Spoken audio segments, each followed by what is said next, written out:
2018 সালের নির্বাচনের আগে পেচারতল বিধানসভার অন্তর্গত নবীনছড়া এলাকার ঢেপাছড়া এলাকার মানুষের কাছে এসে বড় প্রতিশ্রুতি দিয়েছিলেন মন্ত্রী সান্ত্বনা চাকমা। অভিযোগ, পেচারতলা এলাকার নবীনছড়া ঢেপাছড়া এসে তিনি মন্দিরে নতুন ভবন নির্মাণ এবং 2 লক্ষ টাকা অনুদানের আশ্বাস দিয়েছিলেন। কিন্তু দীর্ঘ 8 বছর পেরিয়ে গেলেও সেই প্রতিশ্রুতি আজও বাস্তবায়িত হয়নি বলে ক্ষোভ প্রকাশ করেছেন স্থানীয় বাসিন্দারা। এলাকাবাসীর দাবি, মন্দিরের নির্মাণ কাজ এখনও অর্ধসমাপ্ত অবস্থায় পড়ে রয়েছে।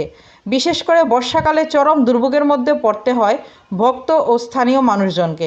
তাদের অভিযোগ, ভোটের আগে প্রতিশ্রুতি মিললেও পরে আর কোনো পদক্ষেপ নেওয়া হয়নি।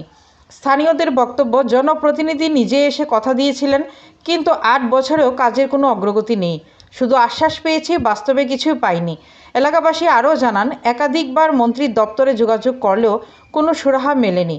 তাই বাধ্য হয়েই তারা সংবাদ মাধ্যমের সামনে এসে খুব উগরে দেন এবং অবিলম্বে প্রতিশ্রুতি পূরণের দাবি জানান।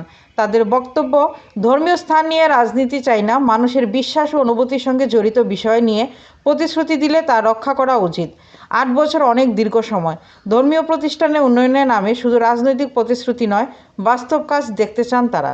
সাংবাদিক ভাইরা, আমরা একটু আবদার করতেছি, এখানে আজকে 2000 হইতে চলাচল করতে যে উদ্বোধন করছি এই মন্দিরটা। আজকে কোনো কিছু আমার গরিব অভাবী মানুষ কোনোজনের দিন খায়, দিন মজুরি চলে, যারা অল্প চলো বাগান টাগান আছে তারা কিছু চলে, কিন্তু খুব অসুবিধা ভুক্তভোগী হইতেছে আমার। কারণ যেটা লাগে সবে সাদা উঠাইতে গেলে মন্দিরে সাদা উঠে না, এই অবস্থা। কেমনে চালাইতেছি, সরকারের আশাইও নাই, আর পাবলিকের আশা থাকে না, সরকারের আশা কোনো আশা থাকে না। এই অবস্থা করিয়া আছি আর কষ্ট করিয়া। সান্ত্বনা ম্যাডাম যে সময় আইছে এই সময় হইয়া গেল বইয়া এখানে, ঠিক আছে, চিন্তা করিয়া না, আপনার মন্দিরটা আমি 2 তলা করিয়া করিয়া দিম। কিন্তু হইতে সেকরাইয়ে দেখা যায় না, পাত্তাই দেয় না, খোঁজখবর লয় না, এই অবস্থা করিয়া চলতেছি আর কি। এরপরে 2 লাখ টাকা দিব, এরপরে কইলে 2 লাখ টাকা দিম, তবু এটাইও পাত্তা নাই। আখিটা করবো এখনো মতে কষ্ট বুঝতে করিয়া আমরা চলতেছি আর কি, চালাইতেছি।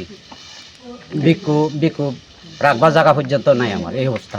কোন জায়গা এটা? এটা দেবাছড়া মন জান্নাতা, কত নম্বর ওয়ার্ড? 3 নম্বর ওয়ার্ড। ব্লক সব জায়গায় ব্লক 75। এরকম কষ্ট করিয়া হতেছি আর কি।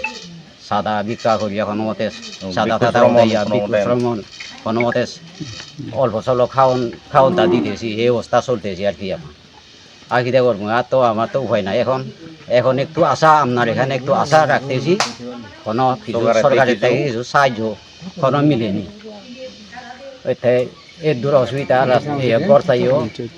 গড় ঠিক হইল না আমার, এখন আধা সাদা করিয়া এইভাবে চলতেছি। আর কিটা করবো, আপনার নাম? কষ্ট করিয়া আমি টাকা পয়সা উঠাইতে পারি না। আপনার নাম? ভাগ্য কুমার চাকমা। তাহলে আমার মন্দির সমস্যা বলতে আমি 2000 মন্দিরে মানে উদ্বোধন করি নিয়ে বিক্ষু শ্রমণ থান পুজো টুজো দিয়ে হয়।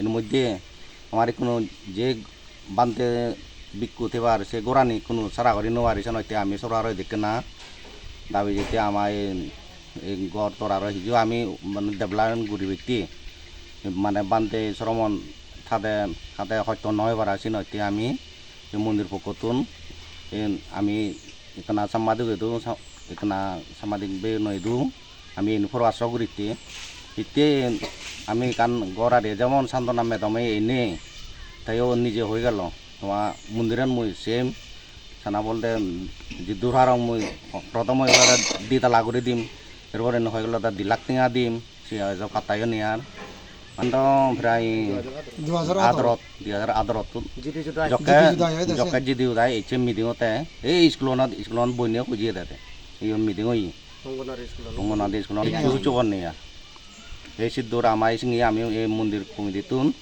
আমি আদাম এবারাইলে আদারাইতে মানে সরারতন আমি হিজু মানে বলাবল ফেলে আমার সুবিধা করি আর বান্ধে শ্রমণ থাকতে সে গোড়ানি হিজু আমি কোনো সত্য মত্য উড়ি হনতে নিজে চান্দা আধা মে বাড়াইলে চান্দা মিলে তুলি তোলাই যেন তুলি সে নচারা করি নোৱাৰি প্ৰায় 20 পৰিয়াৰ আগে কিন্তু মানে 20 পৰিয়াৰ মতো আগে দিয়ে বেকনতো নেই অবস্থা হয়তো চান্দাইও দিন আর সেটু জীবনে পারি আমি চান্দাকে তুলি ওলাই বান্ধে শ্রমণ চিউনতে সেবা উজো করে মন্দিরান হনতে চালেতি এই দূরায়